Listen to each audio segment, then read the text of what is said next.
Hi,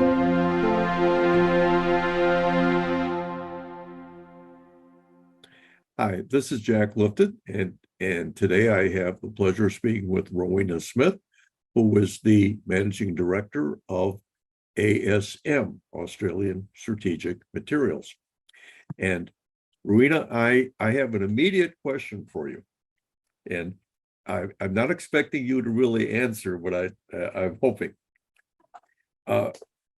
You have an arrangement or a joint venture, or you have some corporate relationship with the Korean company Chiron. Is that correct? No, I'm not familiar with Chiron. What's the name of the Korean company you're involved with in the metal making business? Our metal making business is actually 100% equity ourselves. It's not a joint venture. Really? Perhaps, yeah, it is. Okay. What I think perhaps you're referring to is that we've got a research and development team in Korea as well that is co-located there with our metals facility, and we're developing our own innovative technology to do metallization in a very low carbon way. And that did originate as a joint venture with one of the professors at one of the universities there in Korea. Mm-hmm. So we started that as a joint venture about 10 years ago, but 3 years ago, we actually purchased that joint venture, and that's now a fully owned entity. We have all the IP, we have all of the personnel, and as I say, they're co-located with the metals plant. But then off the back of that technology innovation, we committed to doing the metals plant ourselves. So, yep, that's a fully owned entity ourselves.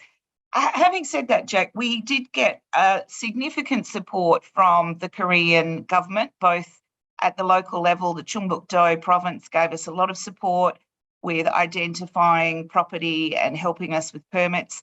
And we got assistance from the Korean Development Bank with a loan to help us get started. So we've certainly had support from Korea, but yep, that business is ours.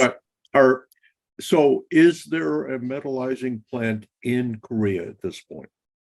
There is. We're up and going. Not only is it there, but it's producing and it's delivering to customers. We've got neodymium praseodymium metal that is being supplied to a Korean magnet producer. First delivery started in September of last year.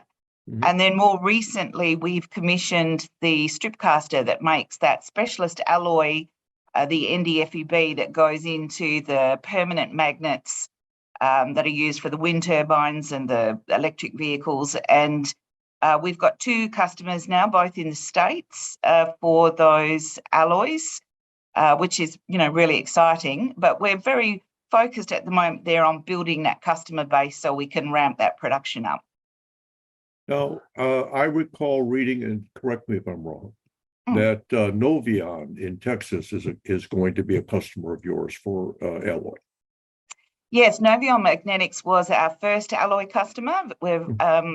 We signed an initial agreement to produce 100 tonne of product for them between now and March, but we've been in discussions with them for some time. We're certainly intending for that to be a long-term partnership, and we're working with them at the moment on that long-term agreement. But then the second customer that we announced is USA Rare Earths. Right, and that one, we have already announced the long-term arrangement, which is a 5-year deal that we did with them to be able to provide them with 60% of the feedstock that they need for their Stillwater facility in Oklahoma.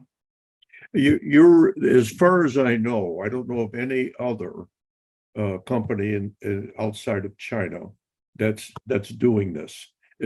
Let's eliminate Japan for the moment. And when I do that, ASM is the only company I'm aware of in the rare earth sector that's already shipping metal and alloy, I assume. So that's the interesting thing is, in very few people know about this here. You realize that. And we talk endlessly about we've got to vertically integrate, blah, blah, blah. And that's all nonsense here because we have no idea how to do it. Okay, so here's my question out of the blue. Do you have any interest in licensing your metal making technology outside of, yes? Lots of opportunities for how we can create value from the IP that we have, both the technologies that we have and the know-how that we've established. Because you're right, we are in a very unique position. It's not just that we are metallizing and alloying, which, as you say, is very unusual, but also that we've actually established an end-to-end supply chain that doesn't at any point in that supply chain go through China. We've got the raw materials set up to be able to come from Vietnam, going into our Korean metals plant, and then going on into domestic customers there in the States. So I'm certainly not aware of anybody who has either by themselves or through partnership created that end-to-end alternate supply chain. I am the repository of such information. There isn't anyone else. Take my word for it. Now, I would ask you a question which you will not answer, but I'm always hoping. Can you describe the metal making technology to me if it's not electrolysis of molten salts, or if it's not metallothermic reduction? Yeah, I think, just at a high level, what we're doing with the light rare earths, the neodymium, praseodymium, is an enhancement of established technologies. Okay. So that's not where the focus for our innovation is. And similarly for the strip caster, that's technology that we've purchased. Right. The area that we're really focused on, that innovation work, is currently in process development using titanium. We're focusing on titanium first, just because it's a more commercially ready material, rather than commissioning it on the heavy rare earths that are a lot more expensive and a lot harder to get hold of. But that technology is the technology we're intending to use to metallize the dysprosium and the terbium, and also some of the other critical minerals that we have in the Dubbo resource, the zirconia, the hafnia, etc. So yeah, that's what we're doing with technology. You said that you were getting some raw materials from Vietnam. Are you also planning to bring your Australian properties into production of these raw materials?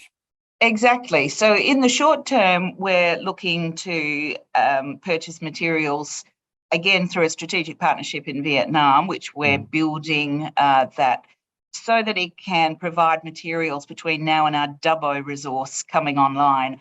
But, one of the big projects that we're working on, the primary project for ASM, is getting our Dubbo resource in New South Wales, Australia, into production.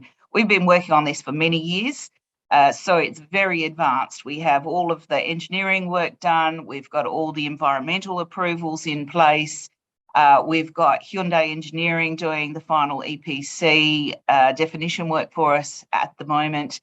And we're really at the point now where we're talking to offtake partners, and we're aiming to secure those key offtakes for the materials between now and the end of this calendar year, so that we can go into the final round of funding discussions, aiming for a final investment decision at the end of next year. Do you have any feeling for where you'll be competitively in pricing with the, let's say, Chinese suppliers?